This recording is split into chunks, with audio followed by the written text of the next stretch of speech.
Okay, hi, I'm Mr. Simons, and in this video, we're looking at the influences on marketing, HSC Business Studies, and we're looking at the dot point about consumer laws in particular. That if we think about our overall focus for this particular area of the content, we're thinking about what are the laws that regulate dealings between businesses and consumers?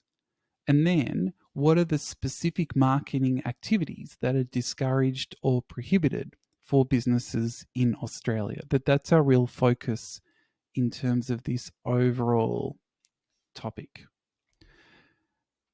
In terms of where to start, that we look at consumer laws in terms of what they cannot do. We're looking at this idea of deceptive and misleading advertising. So this is not a marketing strategy. This is very much something that businesses cannot fall foul of in terms of their marketing and advertising efforts.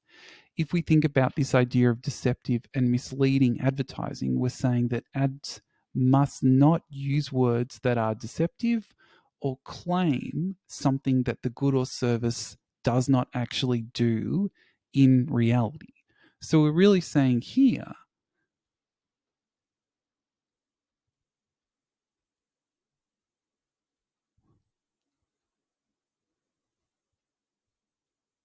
that a business cannot mislead consumers in its marketing and advertising efforts.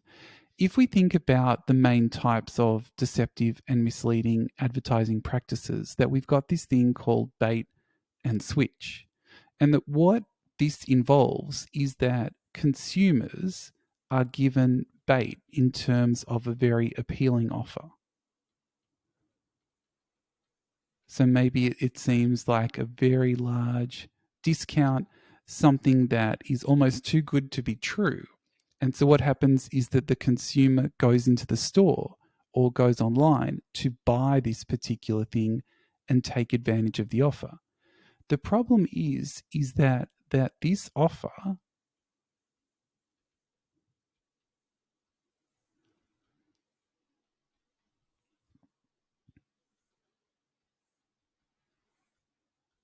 is actually sold out or unavailable when the consumer goes to buy something.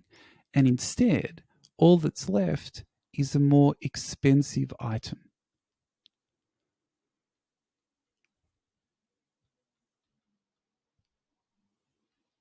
which the consumer is left to purchase. So that the bait is the appealing offer, like in a kind of fishing analogy, and the switch is that the switch to a more expensive item. So it's a deceptive practice that can occur. The other thing is that if businesses present dishonest ads that are misleading to consumers, so for example, all of the real detail is in the fine print and very difficult to understand for consumers, but really undermines the claims that are made, that maybe there are very fake before versus after pictures in showing the intended benefit of the product that is not matched in reality, and maybe there are claims that are unsupported as well in terms of what the good or service could do. So that in our marketing efforts, we cannot do things that are deceptive or mislead consumers. The other thing that firms need to watch out for is price discrimination, and that this is a little bit of a trickier area because it's not like price discrimination is always illegal. It can actually be legal. And the thing you can think about is that if you ever look at petrol prices, is they can vary differently. Sorry, they can vary markedly in terms of different geographic areas, even those that are relatively close by.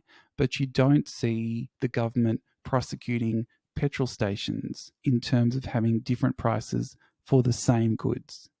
So that this is really what price discrimination is. It involves charging different prices for the same goods in different markets or locations. So that petrol is a good one. You could also maybe think about electricity and utility prices, that they may differ between different regions. That's the kind of issue we're talking about. If we think about when is it actually a problem, when would the government be concerned, is that it would be when it reduces competition. So, for example, if a firm discriminates on price by giving favorable treatment to some customers for no particular real reason, just that it wants to benefit those customers but not others, then that is unfair and that may fall foul of regulation here. But businesses can discriminate on price in terms of geography. So maybe it is more difficult to move goods and services around in particular areas, and so they can charge a higher price where it is more difficult, or that it's okay to charge higher prices between different markets. So household and business customers in terms of utilities will often have different prices as well.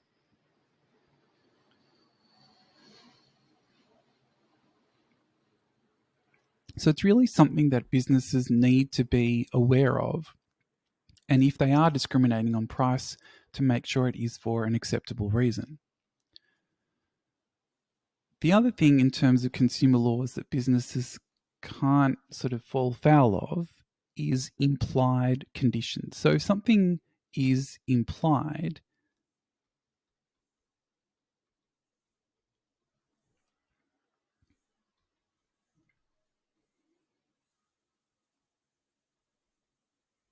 it's not stated to the consumer that they are guaranteed that they get these conditions, but it actually is guaranteed because it is an implied condition.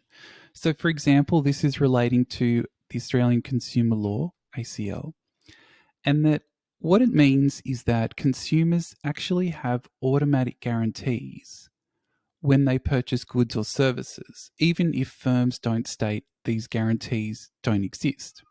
For example, they have to be of an acceptable quality and they have to be fit for purpose, which means that they have to actually be able to be used for the purposes that is intended.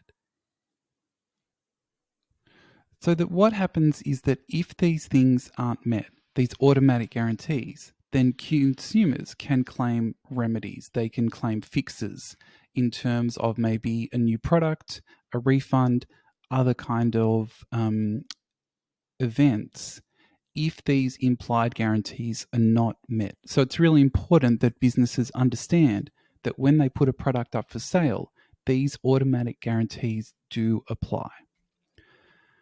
We can also think about warranties in terms of consumer law, and that warranties are these promises by a business that they will correct any defects or failings in goods or services. I like to think about this idea here that a warranty is a really great marketing tool because it's saying to consumers, this purchase is less risky because if it doesn't work out, there are ways that we can fix this for you. And that this can also relate to refunds and exchanges, but refunds and exchanges are not actually obligated for a change of mind in terms of consumers. So warranties are a way of businesses saying that we will fix things if they are defective or fail in any particular way. So if we just review this very briefly, we're really thinking here about what are the laws, what are the things that regulate dealings between businesses and consumers, and that our real focus in terms of this video is that what are the actual activities that are discouraged or prohibited by businesses in terms of consumer law. Okay, so that's the main focus for this video. If you've got any questions, put them in the comments, and I'll see you in the next one.